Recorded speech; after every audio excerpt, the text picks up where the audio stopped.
Olá pessoal, bem-vindo ao canal Investigação e Lei TV. Se você é nova aqui, bem-vindo ao canal. Meu nome é Sandra Di. Eu sou advogada e ativista contra o tráfico humano. Estou aqui toda terça e quinta, tendo caso solucionado, caso sem solução e também de desaparecimentos misteriosos. Mas, pessoal, hoje eu quero indicar para vocês aqui um canal super bacana que chama-se Horror das Minas. O canal da O canal dela conta sobre crimes. Então, se você está aqui é porque você gosta de casos de true crime. Então, você amará o canal dela. Vai lá, começa a maratonar. É muito, muito bom. Você sabe que eu gosto de true crime, de contar essas histórias, então eu ouço há mais de 30 anos e ela tem trazido alguns casos que eu nunca nem tinha ouvido. E realmente são todos muito bem pesquisados, muito bem escritos. Então não deixem, após assistir esse vídeo, deem um pulinho no canal dela. E aí, pessoal, eu sou a Naka do canal Horror das Minas. Quero agradecer por me receberem aqui e eu tô ansiosa para compartilhar um pouco do meu trabalho com vocês. Toda semana eu trago 2 vídeos sobre casos criminais do Brasil e do mundo. Então, se vocês ainda não conhecem o Horror das Minas, eu espero que vocês sejam bem curiosos e venham me visitar. Lá tem mais de 400 vídeos prontos e atualizações toda semana, com bastante vídeo inédito, e eu espero que vocês gostem. Espero vocês por lá, e é isso. Muito obrigada, valeu! E até logo. Não temos muitas informações a respeito da família dessa garota, então o que nós vamos colocar aqui é o que foi encontrado, porque é um caso da Turquia. A Lina Agu era uma jovem nascida na Turquia, que na época dos fatos tinha 18 anos, morava em Igdur, uma cidade com um pouco mais de 800 mil habitantes, como falei, na Turquia. Ela namorava um rapaz chamado Gökturk Argen, filho de um empresário local chamado Gökhan Argen, um homem muito rico, de 41 anos na época dos fatos. A jovem, ela estudava na mesma escola que o rapaz, o namorado dela, que tinha apenas 20 anos na época dos fatos. Tudo parecia belo, o romance entre os dois jovens, apaixonados, né, amor no ar e tal. No entanto, as coisas tomaram um rumo diferente. Quando um dia o pai do namorado da Lina, ou Gökhan, pegou o celular do filho e encontrou algumas fotos comprometedoras da Lina que tinha mandado para o namorado. Alegadamente, essas fotos eram de natureza íntima. E ele sabia que a Elina, obviamente, não ia querer que se tornassem públicas estas fotos, né? O que aconteceu? O Gökhan transferiu as fotos do telefone do filho dele para o próprio telefone. Então chamou a Elina para ir no seu escritório. Ela, pensando que se tratava de uma conversa normal com o pai do seu namorado, foi até lá. Quando ela chegou lá, sem suspeitar de nada, no entanto, ao chegar lá, o Gökhan usou as fotos para chantageá-la e forçá-la a ter relações íntimas com ele.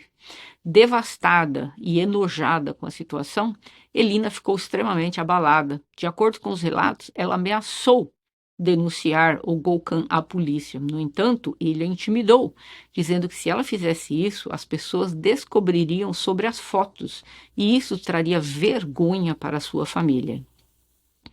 Imagine a gravidade da situação.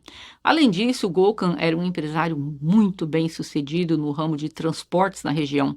Possuía muita influência e dinheiro, o que lhe dava poder. Era considerado um empresário local de muito sucesso. O homem também era casado e pai de 2 filhos.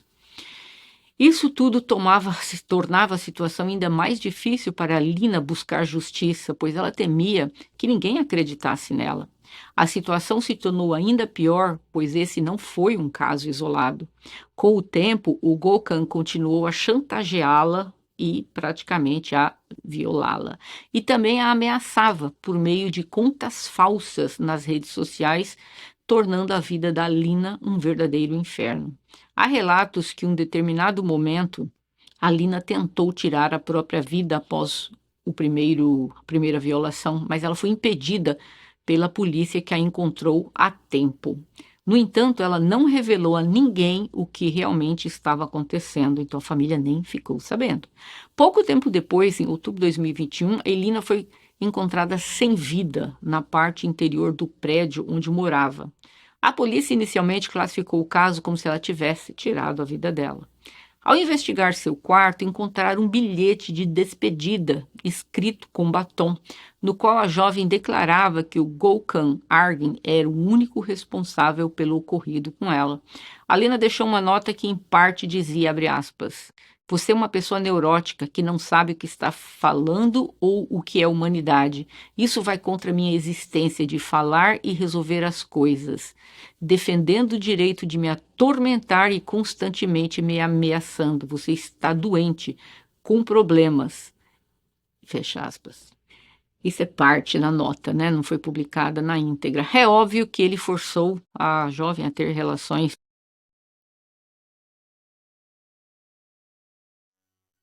Na nota ela falava, né, que ele só podia ser doente por ter forçado ela, namorada do próprio filho, ter relações com ele. E ela também o acusava, além de dormir com as esposas de seus amigos.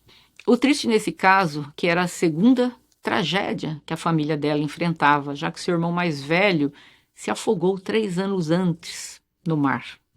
Os investigadores confirmaram que no dia anterior ao falecimento dela, eles encontraram provas que eles dois haviam se encontrado e ela teria sido forçada à intimidade e que depois eles foram a uma farmácia para comprar uma pílula. Dizem que depois que ele teve intimidade com ela sem proteção, foram na farmácia buscar esta pílula. Então você pode ver claramente que esse era um homem que estava empenhado em maus caminhos e era implacável na determinação dele. Bom, 2 narrativas surgiram sobre o que realmente aconteceu. A primeira indicava que ele a havia levado a tal ato de desprezo devido às violações constantes e às chantagens.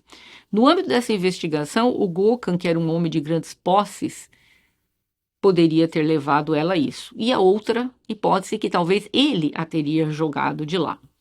Mas após os procedimentos na delegacia, ele foi levado, né, para prestar depoimento e tal, ele foi levado ao tribunal, portanto ele foi liberado sob controle judicial com a obrigação de assinar periodicamente, tipo um marcar ponto lá, né, e proibido de deixar a cidade e também o país. Apesar de tudo, ele continuava negando que ele tivesse feito qualquer coisa com ela.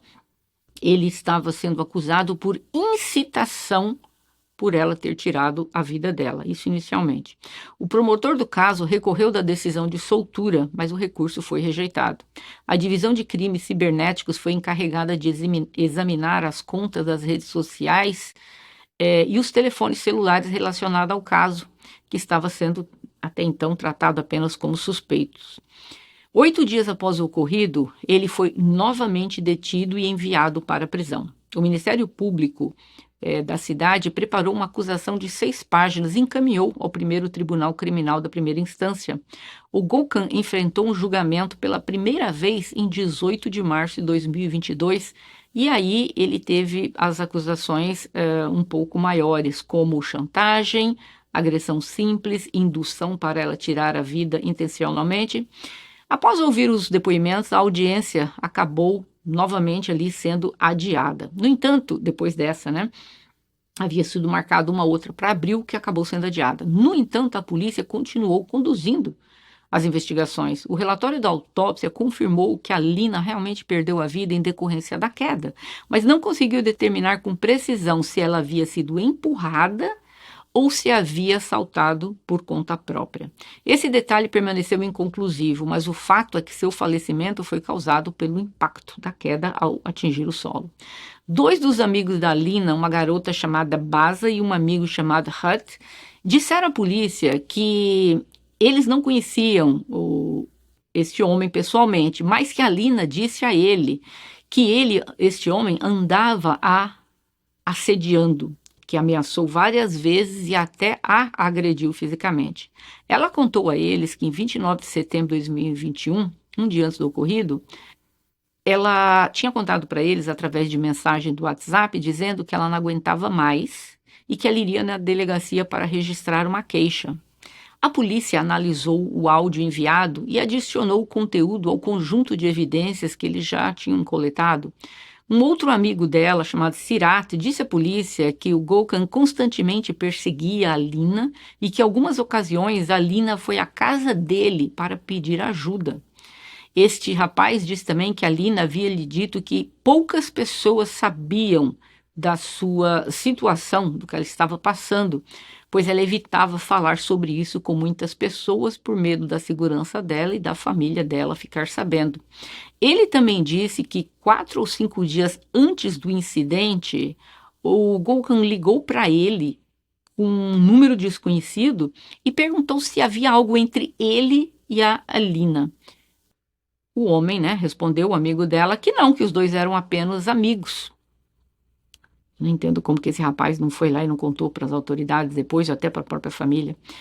Bom, a Alina lhe disse mais uma vez depois para esse rapaz que tinha medo do Gökhan e que não queria expô-lo. A Alina estava tão desesperada que, de acordo com um amigo dela, ela mencionou tirar a própria vida, enquanto o rapaz disse a ela para parar de falar bobagens. A polícia também tomou uma declaração de um parente da Alina, identificada como Maris, que disse à polícia que meses antes do ocorrido, a Alina ligou para ela dizendo que o Gökhan a estava incomodando através do telefone e das redes sociais.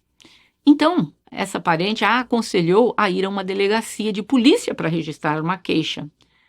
Supostamente, a Alina aceitou o conselho e foi à delegacia da polícia. Enquanto ela estava lá no local esperando para fazer um relatório, ela acabou enviando uma mensagem para uma das suas tias no Instagram, dizendo que essa pessoa, que era parente dela, era a tia dela, dizendo que ela já estava na delegacia de polícia e que finalmente ela iria registrar uma queixa. Mas, no entanto, estranhamente, depois de algumas horas, ela enviou outra mensagem para a mesma tia, dizendo que ela tinha adiado o relatório para outro dia.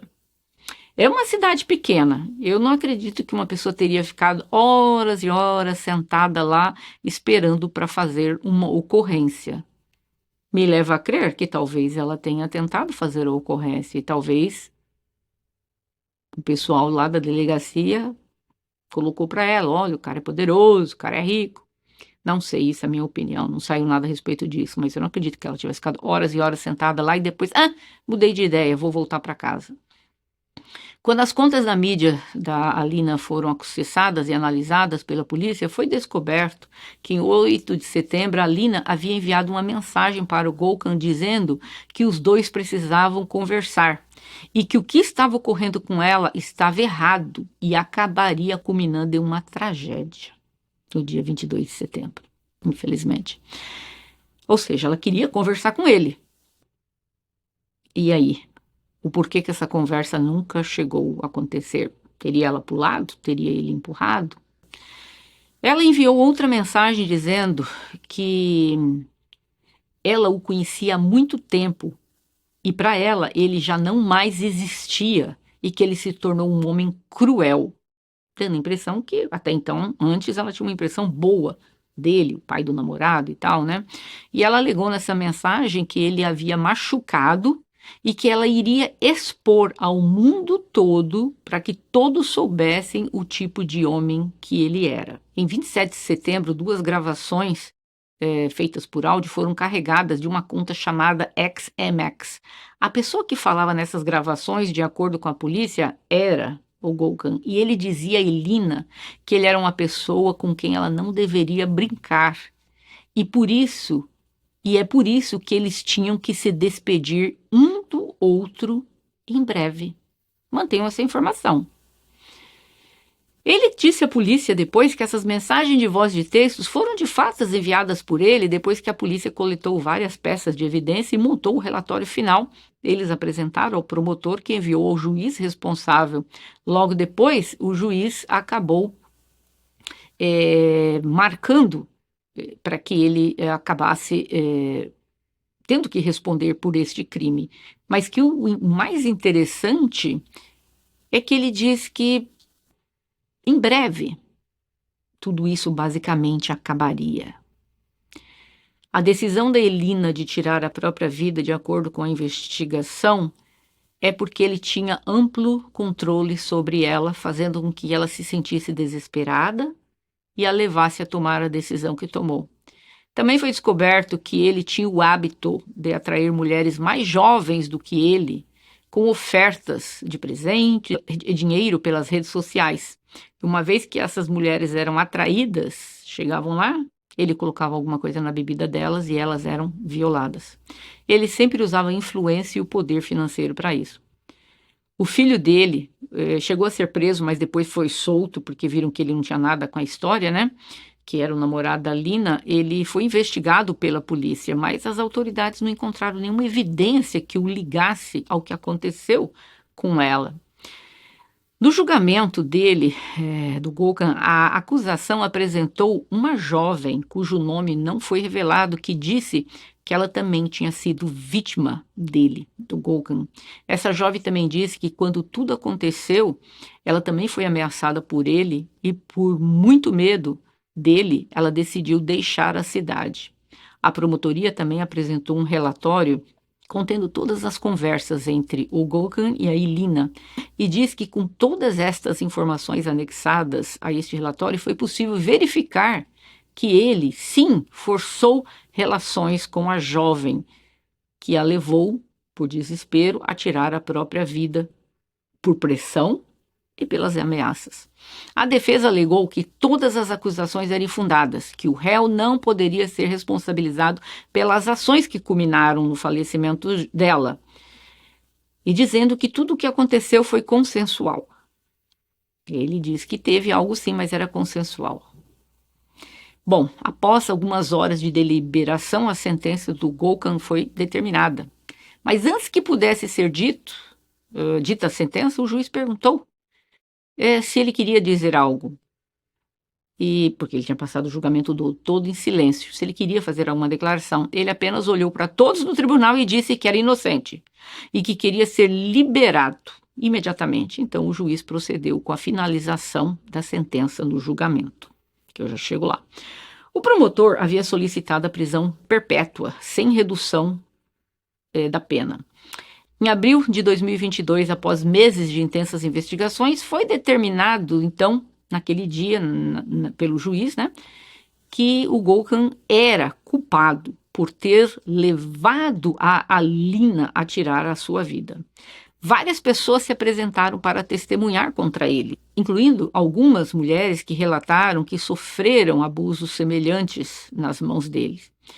E aí a promotoria estava incentivando que, se essas outras vítimas, alegadas vítimas, se apresentassem, talvez o caso ganharia mais evidência e a pena dele poderia ser até maior.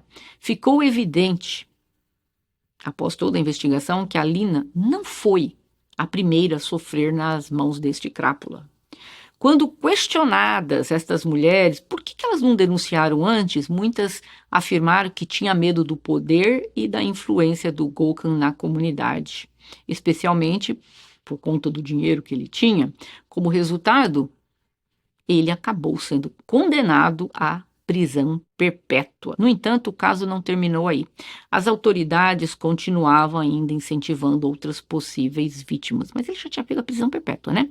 É que na Turquia uma condenação à prisão perpétua exige que o condenado cumpra pelo menos 20 anos antes de sequer ter a chance de solicitar um perdão ou redução da pena, ou seja, é condenado à prisão perpétua, mas tem chance, pelo visto, de uma liberdade condicional, ou talvez um perdão, ou até depois uma redução da pena. Então, eles estavam falando para essas pessoas virem, né, para que de repente a pena pudesse aumentar. Como eu falei, o Gökhan alegou que ele nunca forçou nada, que o relacionamento entre eles era consensual, e ele chegou a afirmar que um dia antes do ocorrido com a Elina, eles haviam se encontrado, tinham tido intimidade. E ele que contou, né, que eles foram até na farmácia juntos.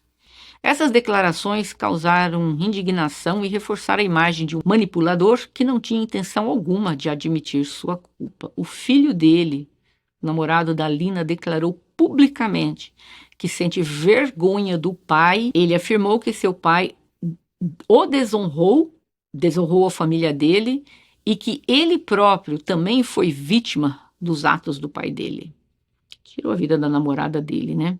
Embora as investigações concluíssem que a Lina tirou sua própria vida, muitas pessoas que acompanharam o caso acreditam que tudo foi armado para fazer parecer que ela pulou do prédio.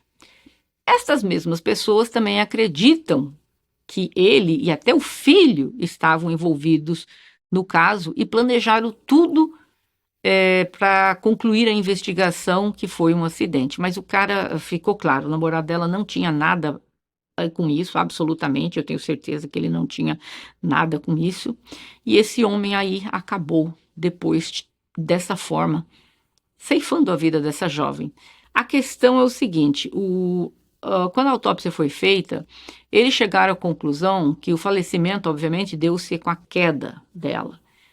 Disseram que não ficou demonstrado se ela pulou ou se alguém a jogou, mas como tinha um bilhete dela, uma nota dizendo, com a letra dela, tudo leva a crer que isso ocorreu por determinação dela, né? Quer dizer, ela acabou estando perturbada por esse tempo todo, por esse maníaco, e ela acabou tirando a vida dela.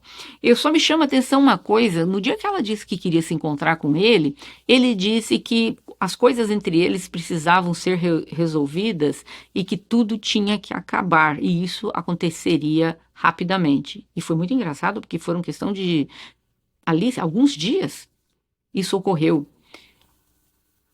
O local onde ela foi encontrada, entre um prédio e o outro, é próximo da casa dela. Eu creio que a polícia deve ter feito uma investigação certa, né, para poder dizer, não, ela foi jogada. A família dela, ela morava com a família, a família dela não acredita que ela pulou, acredita que ela foi jogada. Para eles pensarem isso, então me leva a crer que no dia do ocorrido, talvez ela estivesse sozinha em casa. Porque senão alguém da família ia dizer, não, veio aqui um homem, né? Mas não existe, ninguém viu ninguém lá. Então, pelas declarações da família, tudo me leva a crer que talvez a família não estivesse lá no apartamento na hora. Talvez esse cara tivesse ido lá e a teria jogado. É possível? Bem possível. Talvez a teria forçado a escrever aquilo? Também. Mas aí é aquela outra coisa. Mas se ele forçou para que ela escrevesse aquilo, por que ele ia colocar o nome dele? Porque as suspeitas iam recair sobre ele imediatamente. Então, eu particularmente, se eu tivesse que dizer, ela fez isso e ninguém a empurrou, eu sou mais inclinada a achar que ela no desespero tirou a própria vida. Se ele tivesse ido lá, arremessado a moça, qualquer coisa, ele ia escrever qualquer nome lá, mas ele não ia colocar o próprio nome dele, né? Mas muita gente ainda acredita que sim. E esse é o caso de hoje. Infelizmente, a gente fala, esse crime poderia ter sido evitado?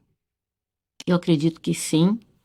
A culpa não é dela, do que ocorreu, mas se a denúncia tivesse sido feita, nada disso teria acontecido.